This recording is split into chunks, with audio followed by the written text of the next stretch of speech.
जय जगन्नाथ बच्चों, welcome to AKS origin education में। तो बच्चों, जैसे कि हमने पार्ट 1 में माइक्रो ऑर्गेनिजम्स के बारे में स्टडी किया कि माइक्रो ऑर्गेनिजम्स होते क्या हैं और इनके जो डिफरेंट कैटेगरी होते हैं तो उनके कैटेगरी के बारे में भी हमने स्टडी की। और जैसे कि हमें पता है कि जो माइक्रो ऑर्गेनिजम्स होते हैं तो वो वेराइटी टाइप्स के होते हैं और सबकी जो काम होती है वो अलग अलग होते हैं। तो जैसे कि हमने टाइप्स ऑफ माइक्रो ऑर्गेनिजम्स में बैक्टीरिया के बारे में पढ़ा, फंगी के बारे में पढ़ा, अल्जी और प्रोटोजोअन्स के बारे में पढ़ा। तो यहाँ पर जैसे कि आप लोग देख पा रहे होंगे, कुछ बैक्टीरिया जैसे कि मैंने बताया था कि कुछ स्पाइरल शेप के होते हैं और कुछ रॉड शेप के होते हैं। तो उनके जो साइज के हिसाब से ही उनको नाम दिया जाता है। और कुछ अल्जिस है जैसे कि क्लोमाइडोमोनास, स्पाइरोगाइरा, तो इनके बारे में भी हमने स्टडी किया पार्ट 1 में। प्रोटोजोअन्स के बारे में भी स्टडी की। और जो कुछ फंगस होते हैं यानी कुछ फंगी यहाँ पर दिया है जैसे कि ब्रेड मोल्ड, पेनिसिलियम और जो मशरूम तक हम लोग खाते हैं, तो इनके बारे में हमने पार्ट 1 में डिस्कशन किया। तो ये जो सेकंड पार्ट है, तो सेकंड पार्ट में भी हम लोग इन सब के बारे में डिटेल्स में स्टडी करेंगे। और जैसे कि मैंने वायरस के बारे में बताया था कि वायरस क्या करते हैं कि both living and non living के कैरेक्टर शो करते हैं। तो ये अलग माइक्रो ऑर्गेनिज्म से थोड़ी सी डिफरेंट होते हैं।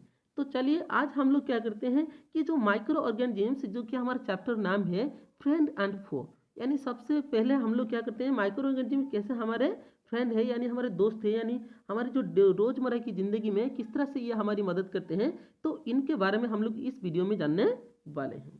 तो सबसे पहले हम लोग ये जानने की कोशिश करते हैं कि माइक्रो ऑर्गेनिज्म हमारे डेली लाइफ में कैसे हमारी मदद करते हैं। तो सबसे पहले जो हमारी जो मदद करते हैं जिस काम में, तो वो है हमारा मेकिंग ऑफ कॉर्ड। क्या है? Making curd from milk. तो यानी दूध से दही बनाने में ये मदद करते हैं। तो दूध में से दही बनाने के लिए एक बैक्टीरिया है जिसका नाम है लैक्टोबैसिलस। क्या है उसका नाम? लैक्टोबैसिलस। तो वो हमें मदद करता है कॉर्ड बनाने में मिल्क से। The bacteria called Lactobacillus reproduces in milks and helps to convert the milk into curd। तो ये क्या करती है कि जो मिल्क होते हैं उसमें होते हैं माल्टोज, और इस माल्टोज को ही ये अपनी खाने की तरह इस्तेमाल करती है और अपनी तादाद बढ़ाता है, और इसके बदले में वो मिल्क के अंदर बनाता है लैक्टिक एसिड। तो यही लैक्टिक एसिड क्या करती है कि दूध से दही बनाने में मदद करती है। तो सेकेंड जो माइक्रो ऑर्गेनिजम्स का हम लोग इस्तेमाल करते हैं, तो कुछ फंगस जो कि हम लोग इन्हें इस्तेमाल करते हैं मेकिंग ऑफ ब्रेड। किसके लिए इस्तेमाल करते हैं? Making of bread. जो ब्रेड और केक वगैरह हम लोग रोजमर्रा की ज़िंदगी में खाते हैं, तो उस ब्रेड को प्रिपेयर करने के लिए इनका इस्तेमाल किया जाता है। और बेसिकली जिन फंगस यानी माइक्रो ऑर्गेनिज्म का इस्तेमाल किया जाता है, तो वो बेसिकली ईस्ट होते हैं। क्या करते हैं? ईस्ट। तो ईस्ट क्या करते हैं कि yeast reproduces in flour of dough and produces carbon dioxide during the respiration which makes the dough soft. तो जो ईस्ट होते हैं, तो ईस्ट को हम लोग क्या करते हैं कि आटे में मिलाने से या मैदा में मिलाने से, तो मैदे के साथ बना हुआ जो मिला हुआ जो शुगर होता है, तो वो उस शुगर को खाकर अपनी तादाद को बढ़ाते हैं। और अपनी तादाद को बढ़ाने के समय तो वो रेस्पिरेशन के जरिए क्या करते हैं? कार्बन डाइऑक्साइड गैस प्रोड्यूस करते हैं। क्या करते हैं? Carbon dioxide gas. और यही कार्बन डाइऑक्साइड जो केक के अंदर जो खाली जगह होती है, तो वही उस जगह को ये फुलाने लगता है। और जिससे कि क्या होता है, हमारे जो ब्रेड और केक होते हैं वो बहुत ही सॉफ्ट हो जाते हैं और हमें खाने में अच्छा लगता है। तो नेक्स्ट में हम लोग जो ईस्ट का इस्तेमाल करते हैं मेकिंग ऑफ अल्कोहल। तो किसके लिए इस्तेमाल करते हैं ईस्ट को? Making of alcohol. तो yeast is used for the commercial production of alcohol and wine. तो अल्कोहल और वाइन को प्रोडक्शन के लिए ईस्ट का भी इस्तेमाल किया जाता है। And the fungus call yeast reproduces in sugar solution and convert it into alcohol. तो जो ईस्ट होती है वो शुगर सोल्यूशन में शुगर को ही अपनी खाने की तरह इस्तेमाल करती है और अपनी तादाद को बढ़ाकर वो क्या करती है, उसमें से ही क्या करती है कि अल्कोहल प्रोड्यूस करती है। जैसे कि आप लोग यहाँ पर देख पा रहे होंगे, तो ये है एक वाइन का बटल। और east is used for the commercial production of alcohol and wine. तो ईस्ट का ही हम लोग इस्तेमाल करते हैं, यानी जो बड़े बड़े कंपनीज होते हैं तो वो ही इनका इस्तेमाल करते हैं वाइन और अल्कोहल प्रोड्यूस करने में। तो इसके अलावा जो माइक्रो ऑर्गेनिज्म होते हैं तो उनको भी यूज़ किया जाता है।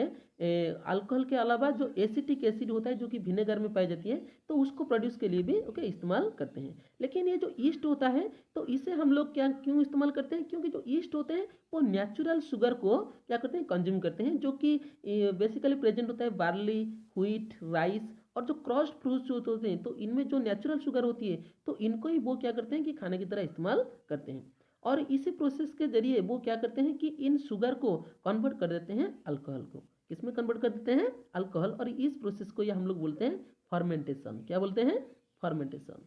The process of conversion of sugar into alcohol is known as fermentation. और इसे डिस्कवर किया था एक famous scientist Louis Pasteur, okay, जो कि 1857 में उन्होंने डिस्कवर किया था इस फर्मेंटेशन के प्रोसेस को। तो चलिए आगे बढ़ते हैं और जान लेते हैं कि ये जो माइक्रो ऑर्गेनिज्म्स के जो अलग इस्तेमाल होती है तो वो क्या होती है। तो ये सारी चीज़ों के अलावा ये कमर्शियल यूज और ब्रेड और मिल्क में इस्तेमाल होने के बाद भी बहुत सारे माइक्रो ऑर्गेनिज्म्स होते हैं जिन्हें कि हम लोग मेडिकल के लिए, ओके, यानी मेडिसिन प्रिपेयर करने के लिए हम लोग इनका इस्तेमाल करते हैं। तो चलिए देख लेते हैं और इनके बारे में जान लेते हैं कि ये किस तरह से हमारे डेली लाइफ में कि मेडिसिन बनाने में यूज होते हैं। Some bacteria and fungus are used to make medicines which kill or the stop and the growth of the, okay, disease causing microorganism. Such medicines are called antibiotics. क्या बोलते हैं इन्हें, एंटीबायोटिक्स। यानी कुछ बैक्टीरियास होते हैं और कुछ फंगस होते हैं जो कि क्या करते हैं कि जो हमारे बॉडी में क्या करते हैं कि डिजीज फैलाने वाले कुछ बैक्टीरिया को या तो वो मार देते हैं या उनकी ग्रोथ को क्या करते हैं कि डिफेंड कर लेते हैं, यानी उनकी ग्रोथ को रोक लेते हैं। तो उस तरह की जो मेडिसिन बनती है इन माइक्रो ऑर्गेनिज्म से, तो इन्हें बोलते हैं हम लोग एंटीबायोटिक्स। चलिए इन एंटीबायोटिक्स के बारे में फर्दर डिटेल्स में स्टडी करते हैं और जानने की कोशिश करते हैं कि एक्चुअल में एंटीबायोटिक्स होते क्या हैं। तो जैसे कि हमने देखा कि जब हमारे शरीर में क्या होती है कि तबीयत बिगड़ जाती है तो डॉक्टर्स हमें क्या करते हैं, सम एंटीबायोटिक टैबलेट्स क्या दे देते हैं, एंटीबायोटिक टैबलेट्स, कैप्सूल और इंजेक्शन दे देते हैं, जैसे कि पेनिसिलियम। किसके देते हैं, पेनिसिलियम। तो ये पेनिसिलियम जो होता है वो बेसिकली बनती है एक माइक्रो ऑर्गेनिज्म्स यानी एक फंगस से बनती है। ओके, तो ये जो पेनिसिलियम यानी ये जो एंटीबायोटिक का सोर्स होता है तो वो बेसिकली होते हैं microorganisms and such medicine are called antibiotics. तो अब चलिए ये जानने की कोशिश करते हैं कि सबसे पहले ये जो एंटीबायोटिक्स बनने की शुरुआत कहाँ से शुरू हुई।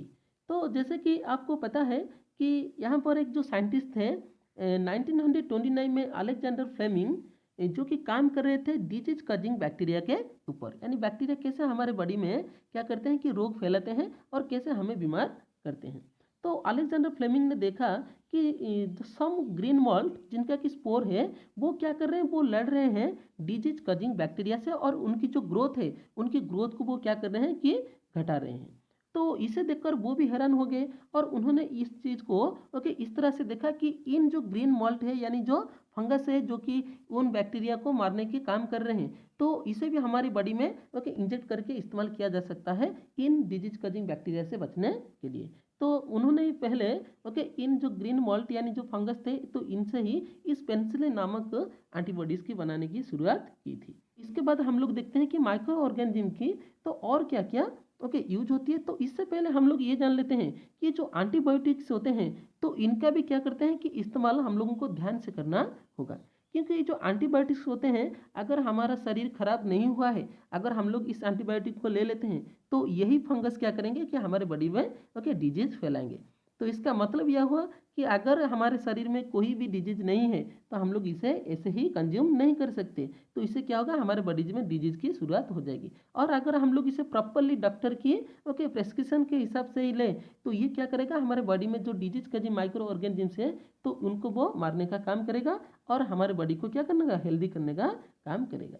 तो एंटीबायोटिक्स अगर टेकन किए हमने और नेसेसरली तो वो क्या करेगा कि हमारे बॉडी में भी जो बेनिफिशियरी बैक्टीरिया है यानी जो हमें क्या करता है कि लाभ पहुंचाता है तो वो उन बैक्टीरिया को भी मार लेंगे। तो इसका मतलब क्या होता है कि हम लोगों को ओके देख रेख में इस एंटीबायोटिक का इस्तेमाल करना होगा। तो यहाँ पर और एक भी जरूरी बात है, antibiotics however are not effective against cold and flu okay as these caused by viruses. तो क्योंकि वायरस के वजह से भी कोल्ड और जो फ्लू होती है तो एंटीबायोटिक वहाँ पर भी इतने कारगर नहीं होते। तो आप लोगों को अगर कभी कोल्ड या फ्लू हुआ तो आप लोग कभी भी ओके एंटीबायोटिक का इस्तेमाल मत करना और हमेशा जो एंटीबायोटिक कंज्यूम करोगे तो वो एक डॉक्टर के प्रेस्क्रिप्शन के हिसाब से ही ओके इन्हें कंज्यूम करना।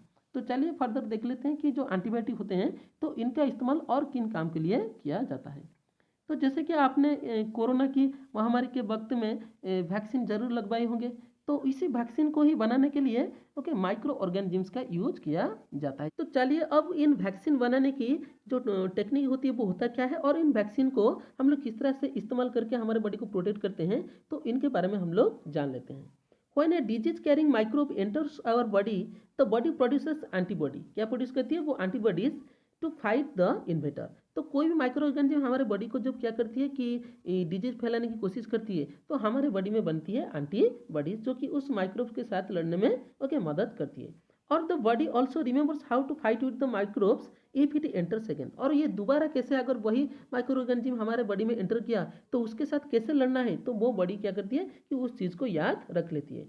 तो इस तरह इस चीज़ को इस्तेमाल करके हम लोग क्या करते हैं, if dead and weakened microbes are introduced in a healthy body, the body fights and kill them by producing suitable antibodies। तो इस तरह से क्या होगा कि सपोज हम लोग क्या करेंगे, कोरोना वायरस का एक डेड या वीकेंड फॉर्म यानी कमजोर फॉर्म को क्या करेंगे हमारे बॉडी में डाल देंगे, तो हमारा बॉडी क्या करेगा कि उसके लिए एंटीबॉडीज प्रोड्यूस करेगा और उन्हें मार देगा। और हमारे बॉडी को ये पता चल जाएगा कि नेक्स्ट टाइम जब कोई कोरोना वायरस एंट्री करेगा तो उसके साथ कैसे लड़ना है। तो इसी टेक्नोलॉजी ऊपर यानी इसी के चीज़ के ऊपर ही बेस होता है हमारा कि वैक्सीन का कार्य करना। और जो एंटीबॉडीज होते हैं वो हमारे बॉडी में ऐसे ही रहते हैं और वो क्या करते हैं, हमें प्रोटेक्ट तब तक करते रहते हैं कि जब तक कि वो हमारे बॉडी क्या होता है कि शरीर का इम्यून सिस्टम हमारा बेहतर है। So this is how the vaccine works and several disease including cholera and tuberculosis, smallpox and hepatitis are prevent by the vaccination. तो वैक्सीनेशन के जरिए तो इन सारी जो डिजीज है तो इनको भी कंट्रोल किया गया है। यहाँ पर मैं एक चीज़ बता देना चाहता हूँ कि जो पोलियो वैक्सीन होती है तो वो एक प्रोग्राम के अंदर हमारे बच्चों को दिया जाता है जो कि होती है पल्स पोलियो प्रोग्राम।